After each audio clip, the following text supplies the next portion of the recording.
What's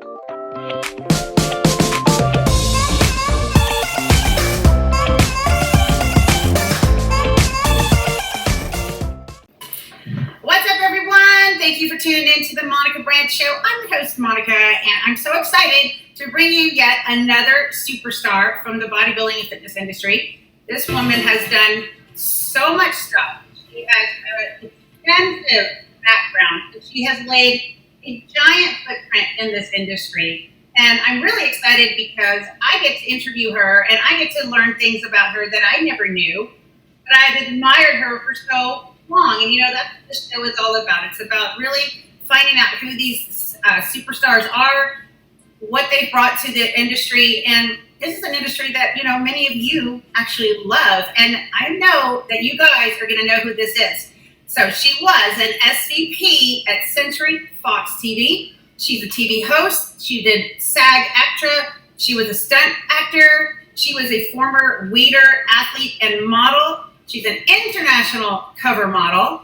And she is a legendary IFBB competitor, fan favorite. She has a huge following, and she's had a following for many, many years. And you guys are all going to know who I bring in here in just a moment.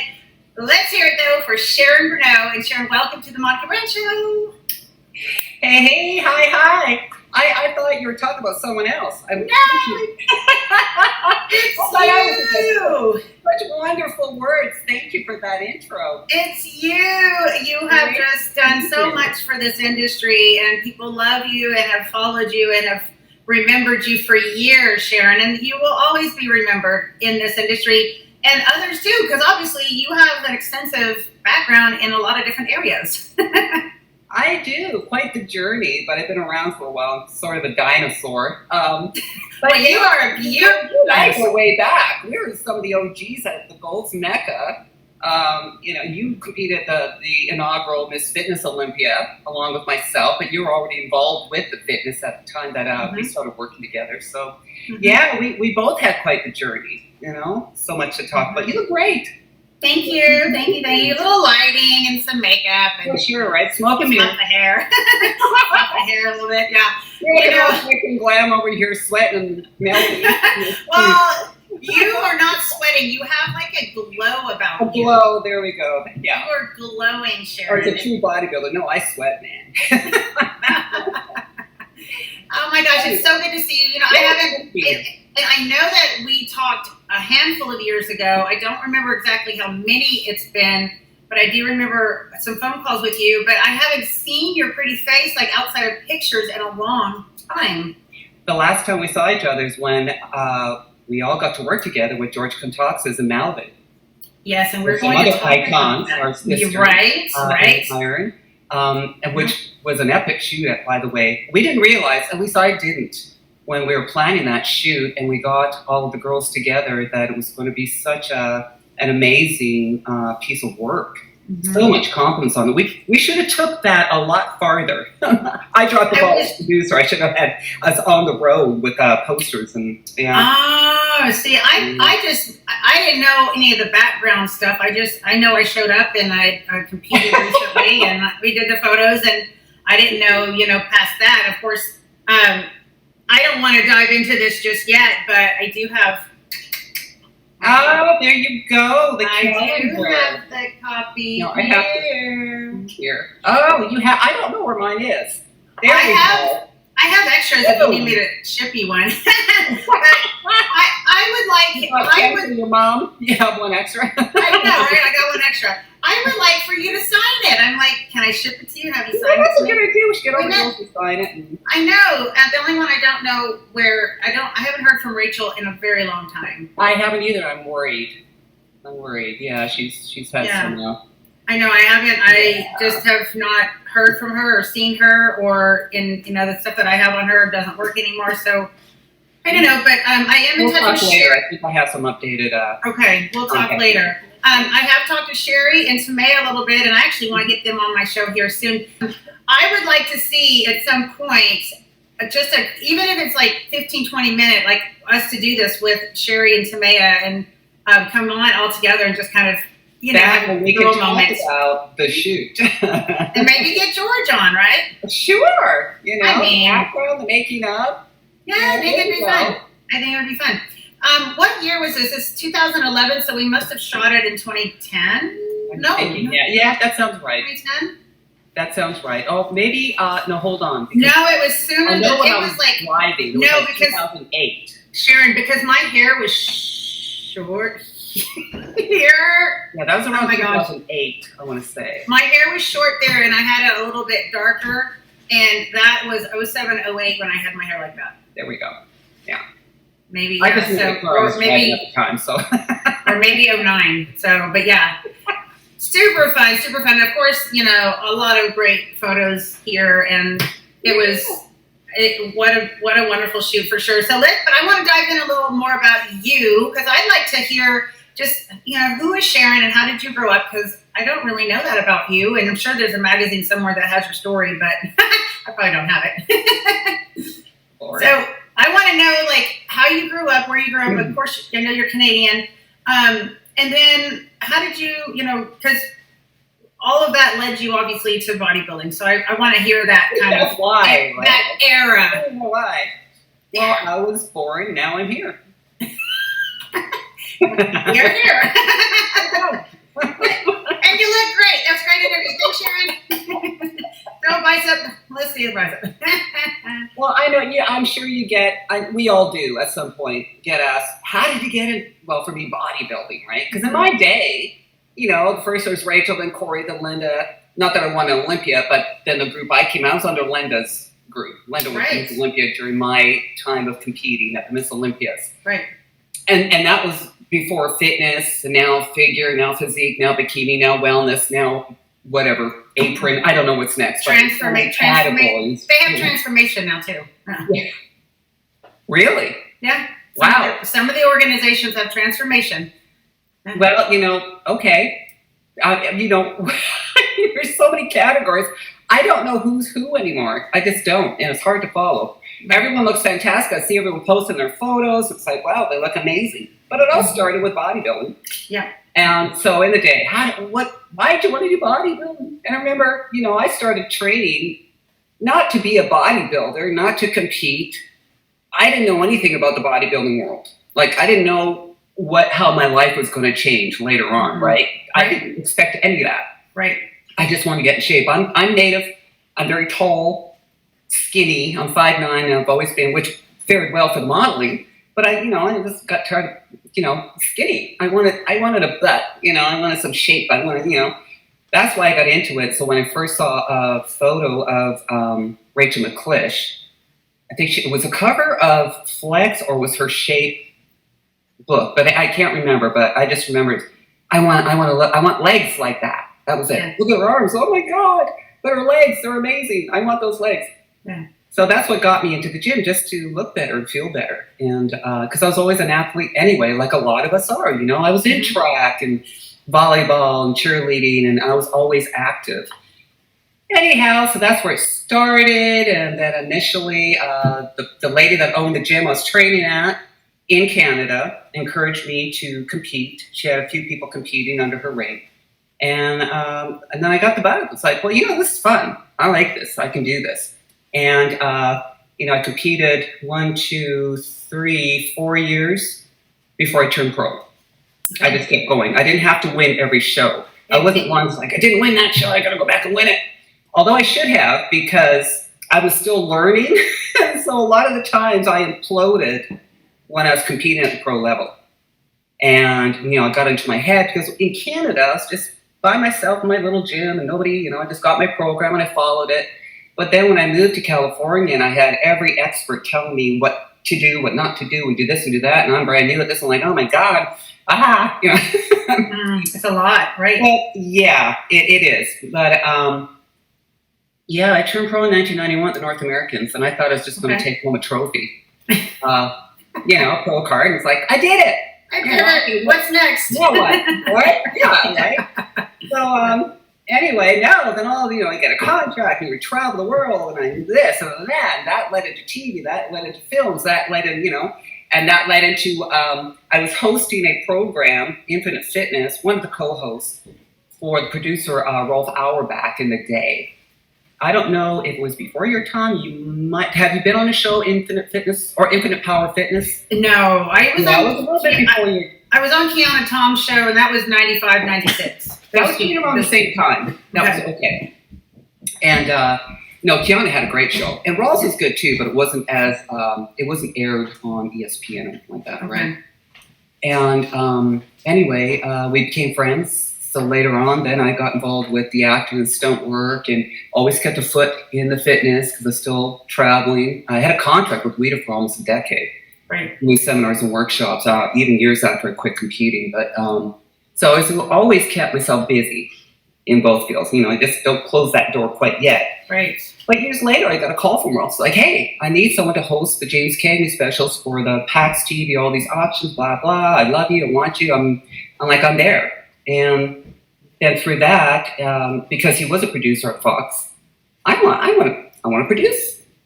I want to kind of learn how to do that. So I started off as his assistant to executive assistant. Then I moved up to senior vice president to his division, branding division at 20th Century Fox Studios. Learned a lot. So I had so much going on, but it was good. Mm-hmm. And yeah, I mean. Sharon, what years were you doing that? Were you competing while you were also involved in as an SBB? Oh, no. No, I retired competition in 90. Was after the fitness. 95, so that was the last thing you did? Yeah, that was the last competition. And then you went into doing the TV producing and going to that route. And that was kind of just starting as I was leaving the competition stage. Mm-hmm. So I ran with that. And that was TV and film. Plus I was still traveling a lot. What a wonderful transition into not just acting, but like getting your hands dirty with the production part of that. Oh yeah, and that was so much fun. I loved working on the lot. And of course, you know, my mom. Well, I grew up. We all, you know, but I'm not sure how much older, but I'm a lot older than you, I think. I'll be 52 this year, so in October. Well, so for my birthday, I need to send this to you and have you sign it because it's October. Absolutely. It's October, Sharon. So your picture is on my birthday month. Oh, and I'm February, so there. Well, I'm 58. I just turned 58 in February. So as a little girl, I grew up watching all the musicals, Singing in the Rain. They were my favorite, you know. And I always wanted to get to film somehow, right? Since a little girl. Anyway, working on the lot was so magical. Mm-hmm. It was a treat to go to work every day, although it was long hours and stuck in your offices most of the time. But yeah, it was a real joy to work there. It was a blessing, you know. Mm-hmm. You just take it. I'm always looking for new adventures, you know, new experiences. Like what's next for me, right? I think that's what makes people successful, though. If you just get stuck doing the same thing, you know, there's always another level to what you're doing. And I'm sure that the bodybuilding industry and all the hard work and long hours you spent in dealing with people and learning how to deal with people, fans and coaches and people, and transitioned you easily into what you had to do with the entertainment industry too.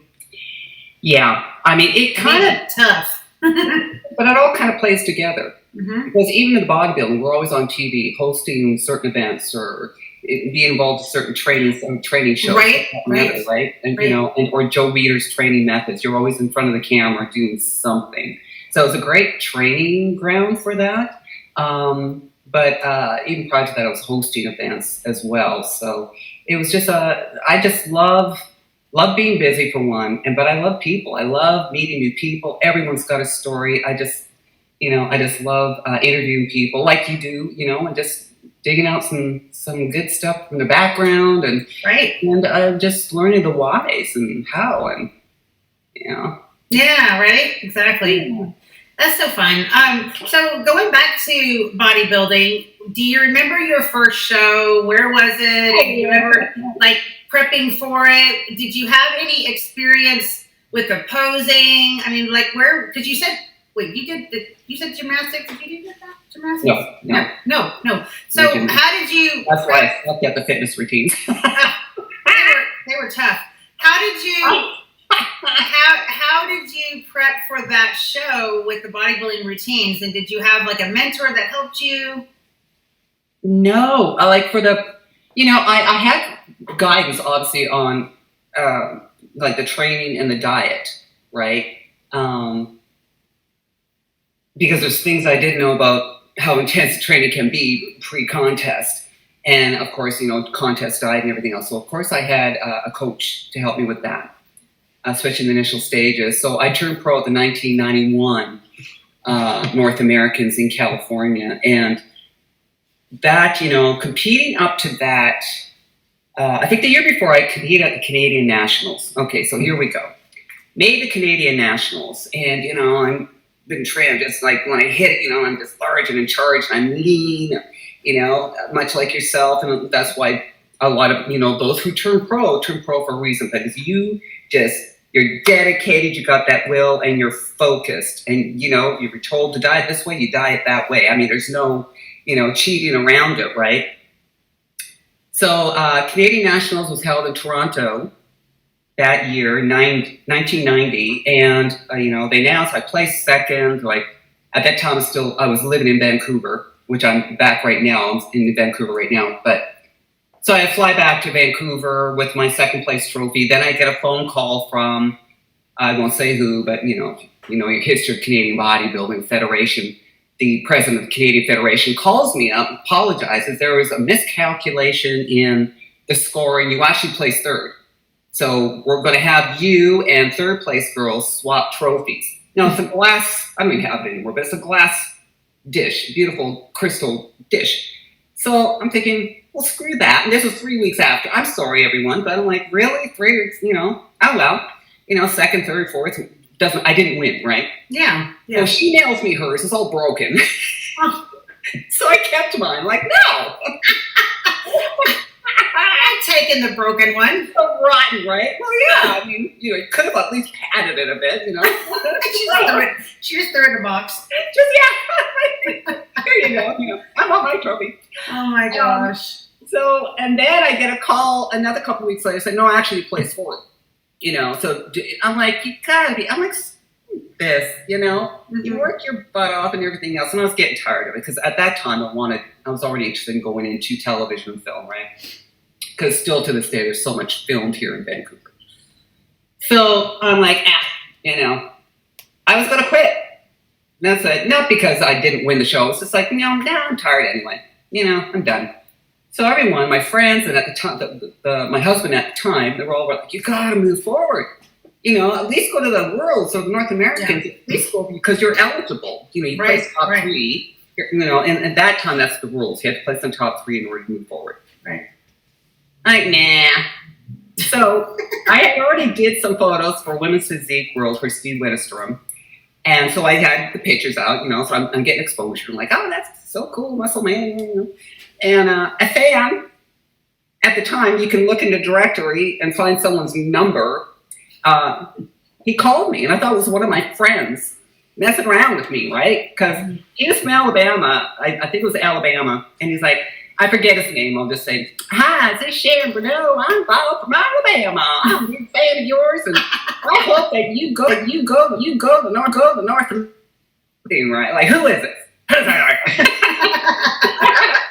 So everyone's like, do it. And he's like, oh, you should do it. So I'm like, well, maybe I should do it, right? So you have to ask permission. I asked permission from president of the federation. Can I go to the North Americans? Well, Sharon, it's on the phone. Don't you think you should at least win a national show before you represent Canada at the North Americans? Like, don't you think you should at least get the title first, So I'm like, yeah, you're not doing your show again, it was such a mishmash. Yeah. So this guy calls me. I'm like, who is this guy, And the guy from Alabama, so he sends me the entry forms from North American. So I sat on it, I thought, I may as well go, right? I'm still in shape. And so I trained for that show, and you know what? That was the most peace of mind I had training for any show, because I was like, happy. It was like, if I win, I win. If I don't, I don't. I'll do it. Everyone's right. I'm so close. Okay, I'll do it.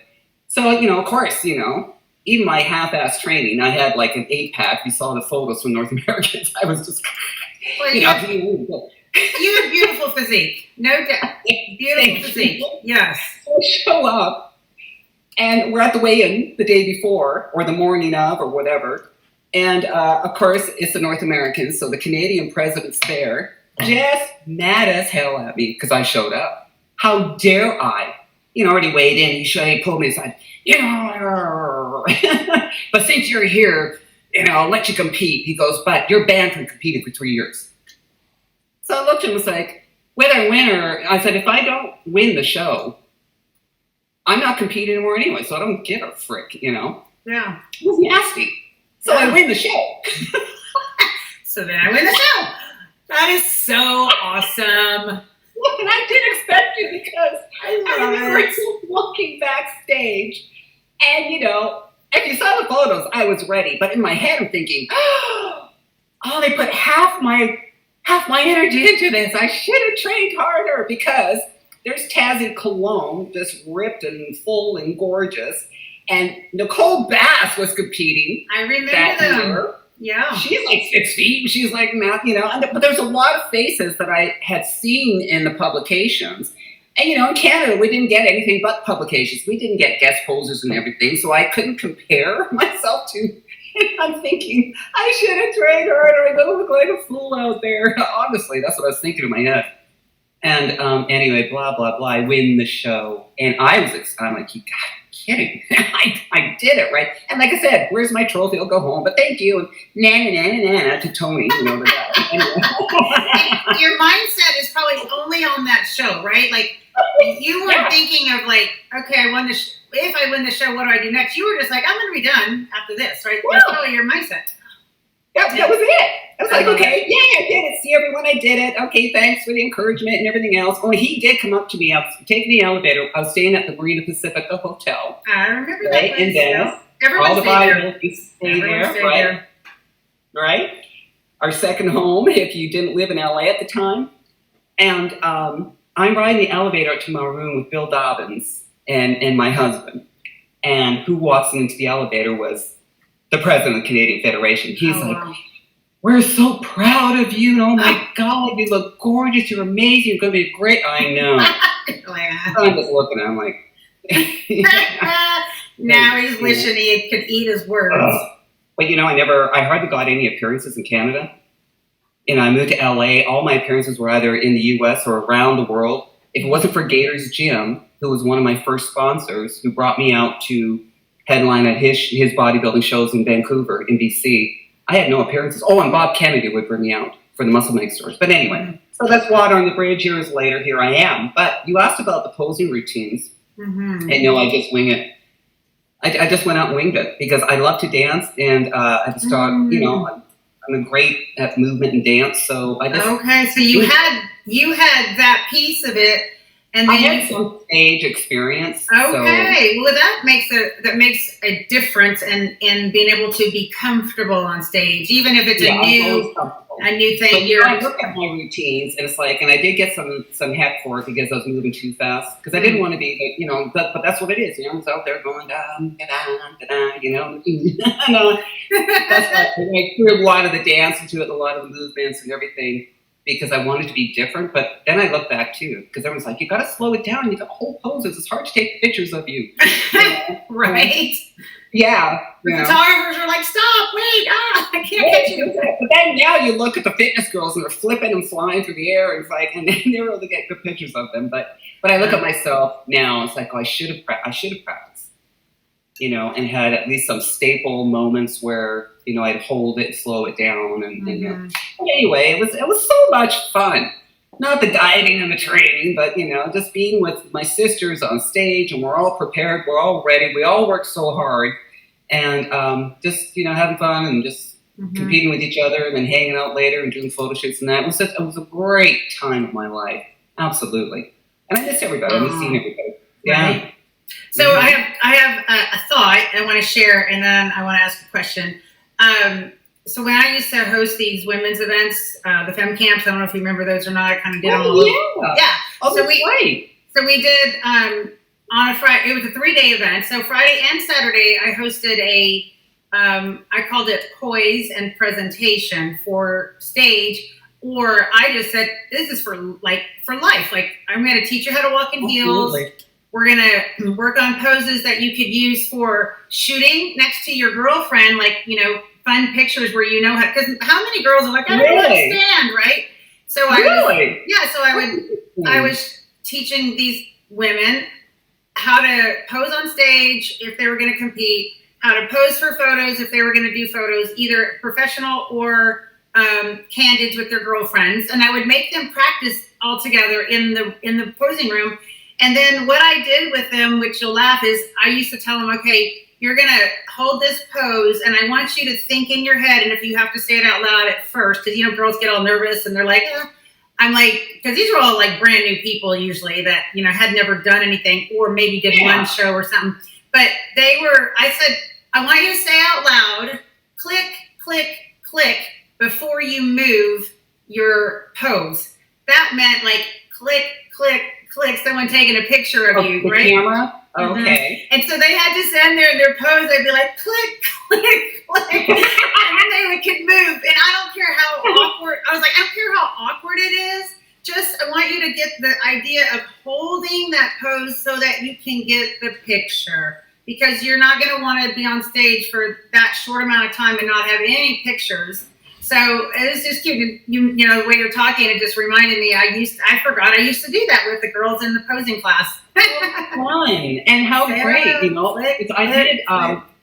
at the beginning when I first started getting into TV and film. I did take a lot of acting classes in Vancouver, in LA, with different coaches and that. But then you get to know, other actors are in there or public speakers. Because they took the acting classes just to get more comfortable in front of people, like doing certain things that that's not normal for them, so that they're like for the confidence. And some people weren't interested in either hosting, speaking, acting, anything. They just took it for the confidence. So it's interesting that you did that with the fem camps and that. What a great idea!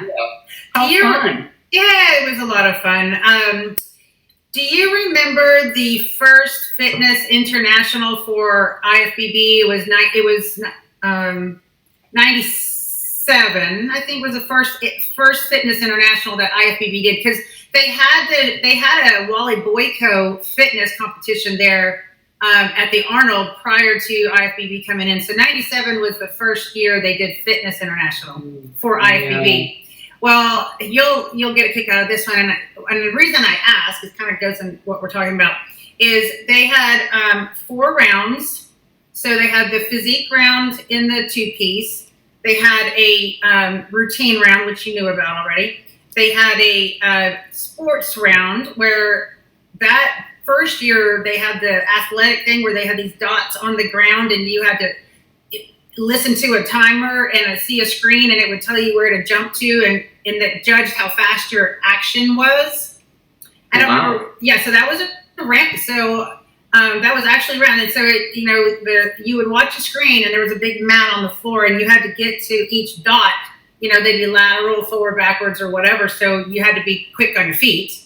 So that was one round, and then the 4th round, Jim Lorimer wanted us to have a speaking round where we had to pull a question out of a hat and answer it on stage.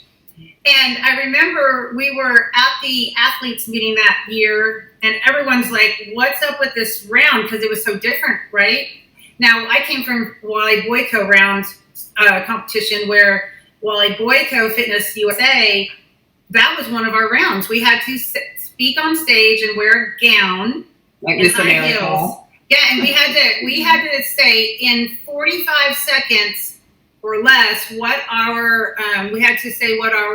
philosophy on fitness was. Oh my! And they literally would cut the mic off if you went over. Like at 45 seconds, the mic went dead. So you'll love this. I can hear somebody. Okay, we're done. Thank you very much. So yeah. Yeah. So I literally had to have a gown, like from a pageant gown to wear, and I went to. I'm sharing this with you because I think you'll really get a kick out of it. I ended up back then. It was in the beginning '90s before IFBB. Okay.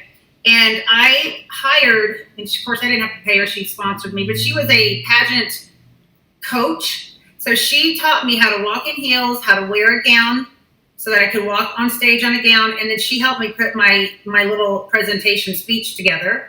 And she made me say it. I would go once a week work with her at her house. And then my coach at the time, my trainer at the gym, he would make me do a set, and then he'd stop me and he'd say, tell your philosophy of fitness to, whoever, Bob over here, or whoever it was, right? Like, so I remember having to say that stupid speech over and over and over, so where it just rolled natural. Well, and of course I talked about my grandmother teaching me, how her strength and all of that, but it was so fun. So in 97, Fitness International was the first Fitness International. And they had the 4 rounds: the physique, the routine, that hoppy thing, judging your speed and, correctness and whatever. And then the last one was the speaking round on stage. So we had maybe 30 girls on stage, international, all different languages. And Jim Lorimer literally told us, you wear what you would wear to a polo match. Because no one knew what to wear on stage. Because everybody's been to a polo match. Right. And so we were all like, what is that? And so I ended up bringing like just a simple, I know, right? I brought a simple little black, cute skirt, black, cute heels. I had a very conservative fitted velvet shirt, and my makeup artist, she did my hair up, and I got, you draw it. They did give you a list of all the questions. So they probably had like 40 questions, and you could look over them, but just kind of in the top of your head, like, okay, well, if I get that one, I'll say that. So I don't remember what question I drew, but I ended up winning that round. And nice. I know, well, right? Prepared. I was prepared. And, like you said, speaking on stage and feeling comfortable on that. But I had done all these things to prepare myself for that. And I loved that round. And I was so sad when they took it out. But everyone complained because the girls that couldn't speak English, they were having issues translating. And then some of the girls wore just like outlandish, really crazy outfits, and so everyone, I think the industry was just like, well, it's kind of boring, and people can't. And then a lot of the USA girls couldn't talk on stage, so it made them look bad, right? They were so nervous they couldn't speak correctly, or they couldn't speak clearly. They couldn't get their thought out, and so it looked poor, like they looked like they couldn't talk, basically. So, yeah. Bad structure. So they took it out. About even the fitness Olympia, and I see some of the old photos floating around, right? But I mean, if you look now, they all get to wear the sparkly, beautiful outfits, and they're all blinged out, and some have tattoos and piercings. I mean, in our day in bodybuilding, if you had piercings except for your ears, you had to take them all out. Yep. If you had tattoos, you had to cover them. Or you were a doctor, you just weren't allowed to go on stage. And there was no bling allowed, period, except if you had a wedding ring or whatever, right? But they had to be solid colors. So it's like, oh, what color do I get to wear? I can't decide. That's how simple it was. But, so for the Fitness Olympia, it's like, well, okay, because I used to judge some of the shows for Lou's Wick, right? Oh, yeah, Fitness America. So I had an idea of what they're looking for, and, you learn how to judge, certain criteria and that. So I'm thinking, and it was Joey, I didn't want to, here's the story.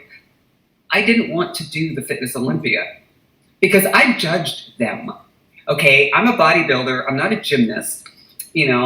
My own fault, I wasn't stretching as often as I should have, so I lost a lot of flexibility. And I would look at the girls, I'm like, God, they're amazing because they're dieting and training, and yet they still have enough energy to do flips and everything on stage, and these routines on top. People don't realize that's also extra training on top of the gym and the cardio, right? It's nuts. So I'm like, God, they're amazing. Holy. I mean, I was blown away. Big fan, right? So Joe's like, I want you to compete in the first Miss Olympia Fitness. And he said this to me. That way you get to look like Rachel. You can trim down, be smaller, and everything else, right? And I said, Joe, I can't do that. And I'm under contract, so what am I, And he goes, no, I want you to go into, Joe, these are gymnasts. Joe. He goes, oh, I fit the picture. You'll be fine. Just go in there. You don't have to flip around.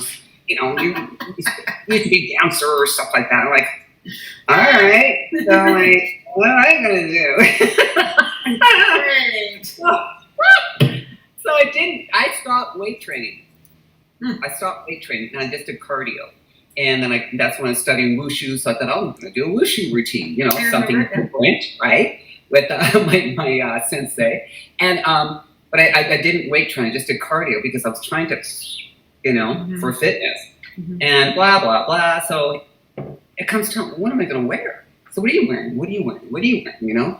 If you look at those photos, we're all liking ones in a one piece and a full suit, a bikini and a thong and a big butt. It's like it was like going to the beach. It was like all over the place. As far as dress was concerned, right? Yeah. And when you have the one piece and the two piece, right? Yes. One piece and two piece. Yes, one and two and a routine. Yeah.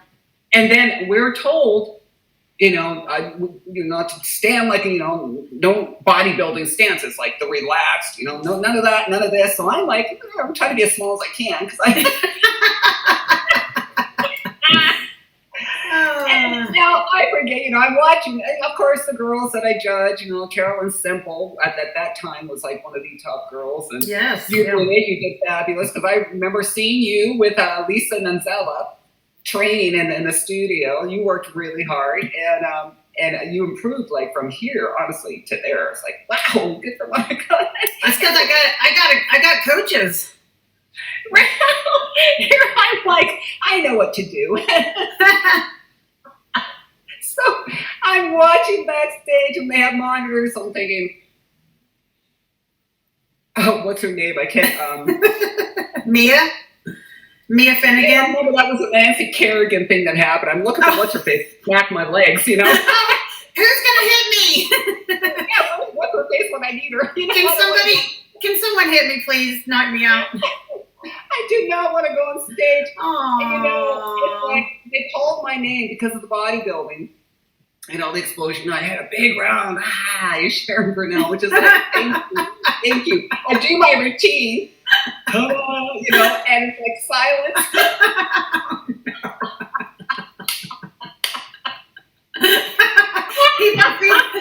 People are like, is that it? Sad.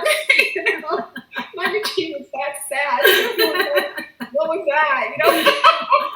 Oh, these are the great stories because things that you never get to hear. And everyone was so afraid that they were just going to hand me the title because Sharon Bruneau had all this exposure and Joe's having a show.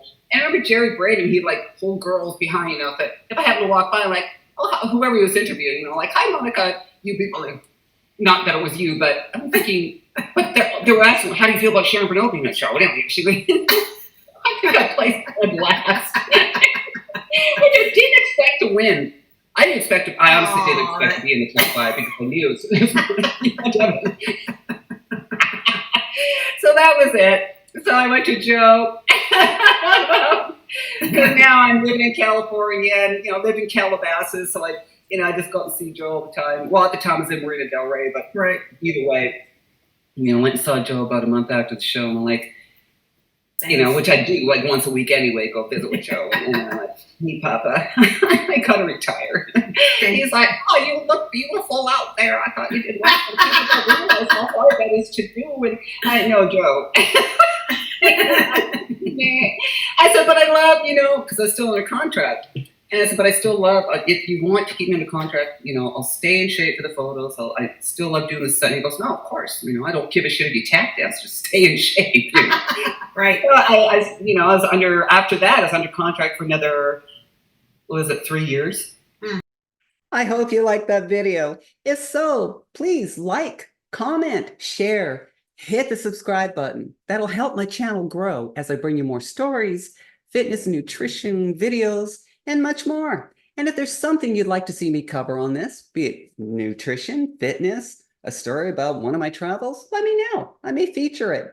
Thank you so much. Have a great new year. Stay fit and healthy, everyone. I'll see you next time.